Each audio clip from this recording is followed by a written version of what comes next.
Music. We human beings have always been fascinated by melodic tunes that make us want to shake our posteriors uncontrollably to match the rhythm. Or to put it in simpler words, music really helps us to get our groove on.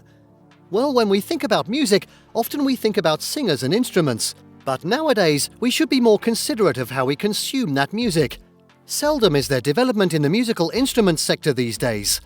However, how we listen to music is definitely something that is constantly evolving, when we are also pretty obsessed with making a statement, and no brand makes a better statement than Apple. So when we combine listening to music and Apple, the only other thing, besides iTunes, that contemporary development brings to mind are the Airpods. As much as we take them for granted though, they could literally be the next big thing for Apple. How exactly?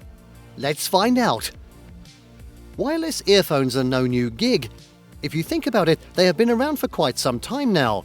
Bluetooth has been around for ages, and earphones connected via Bluetooth have been almost present since Bluetooth itself. Bluetooth headphones first became prominent in 2004. The technology had existed since 1999, and Sony Ericsson was at the helm of everything. But there is something unique and different about Apple's Airpods that you might not instantly figure out. You can get a hint of this differentiated success by the fact that Apple's Airpods are almost everywhere nowadays, whereas Sony Ericsson devices have seemingly gone extinct. The first Apple Airpods came out in around 2016 and have been a must-have accessory for so many people. This first generation of Apple Airpods was Apple's first attempt at making wireless earbuds. You might think that this was a bit too late to offset the market for wireless musical accessories, but what Apple seemed to have delayed in terms of time, it certainly made up for in terms of quality and features. One of the most important things about AirPods was their included features that offered gesture controls. Apple was able to make a device that understood complex gestures that helped the AirPods perform at a variety of levels. Undoubtedly, this technology was fascinating and had immediately raised the bar for all competitors in the wireless earphone market. Not only this, but Apple's AirPods were way classier than any other counterpart in the market. A lot of critics and fans acknowledged the unique design that Apple chose for its AirPods as the ideal balance. They seemed minimalistic, but at the same time had this classic appeal to their look, something that largely resembled the conventional earphones that Apple had traditionally employed. Plus, their simple contrast in color options made them seem elegant and modern. Just the right size made sure that they were not too bulky, could not tangle up, and yet were still visible enough for users to be able to successfully make a statement. As anticipated, this made sure that the AirPods were immediately sought after by Apple jockeys and fashionistas worldwide. But let us not forget how Apple had to face a lot of criticism for the nature of availability the AirPods were given. When they came out, the product offer was extremely controversial. Prior to the AirPods, Apple used to offer a set of original Apple earphones complimentary with the purchase of each new iPhone.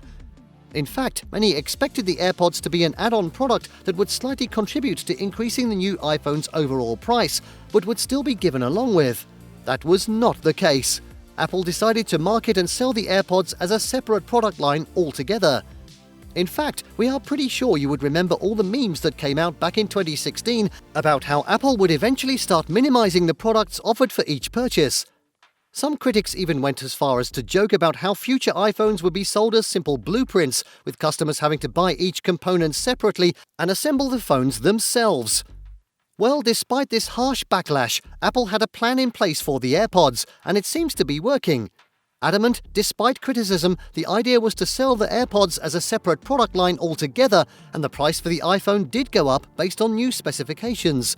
But previous cost additions for earphones were removed. Some might be skeptical about how accurately Apple anticipated the AirPods' success, but the truth is, no one really expected them to boom like they did, especially considering the harsh criticism.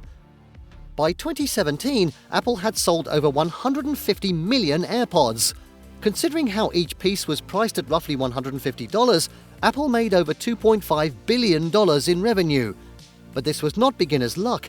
Apple went on to sell an additional 35 million pieces in 2018 alone at about the same price. This time, the revenue went up by over $5 billion. To everyone's surprise, iPhone sales were roughly the same, and AirPods grew from accounting for about 1.5% of Apple's revenue to accounting for over 3.5% in a single year. This was an important indicator, and speculation led to the revelation that Apple's customer base was growing thanks to these AirPods. While the smartphone market showed tough contention between Android and iOS users, roughly equating the market to a match between Samsung and Apple, it seemed that even Android users were fascinated by the AirPods. This meant that the AirPods were meeting more than their intended purpose of just being an incremental purchase for iPhone users. They had created a market of their own. By March 2019, Apple had introduced a second generation of AirPods. The new Airpods Pro was introduced in an already blooming market. As a result, their popularity was preemptively cemented. The price increase from $150 to $250 meant that revenue was bound to increase. And it did. In 2019, Apple had generated a combined of $12 billion simply by selling both versions of its AirPods alone. With success becoming an undeniable part of the AirPods story, you might really start to wonder what aspects helped the AirPods become so popular. Well, it is understood that the AirPods provided unmatched quality in terms of audio capabilities. Compared to most other earphones that smartphone users generally provide as accessories to their devices, AirPods offer much superior sound quality as well as a complex array of functional capabilities. AirPods also have a unique design that makes them extremely practical. They are known to almost never fall out of the user's ears. Other wireless earphones brag about this capability too, but when compared to the AirPods, they are much bulkier. AirPods are lighter and grip the inside of our ear's pinna instead of wrapping themselves around the entire ear. Plus, their sleek design makes them a fashion accessory that looks pretty cool with almost any attire. One extremely interesting thing about the AirPods is their placement as an Apple product.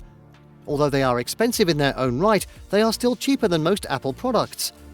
Apple plays a very dominating role in our modern consumer culture, but not everyone is a part of the Apple niche. AirPods, however, help people who have no other Apple product become a part of the otherwise exclusive Apple family. Whatever way you look at it, AirPods are a huge success, and for a number of reasons, they have numbers to show for it too. The revenue AirPods already generate is half that of Tesla. In fact, it is greater than what many other tech companies manage to generate, like Adobe and even Twitter.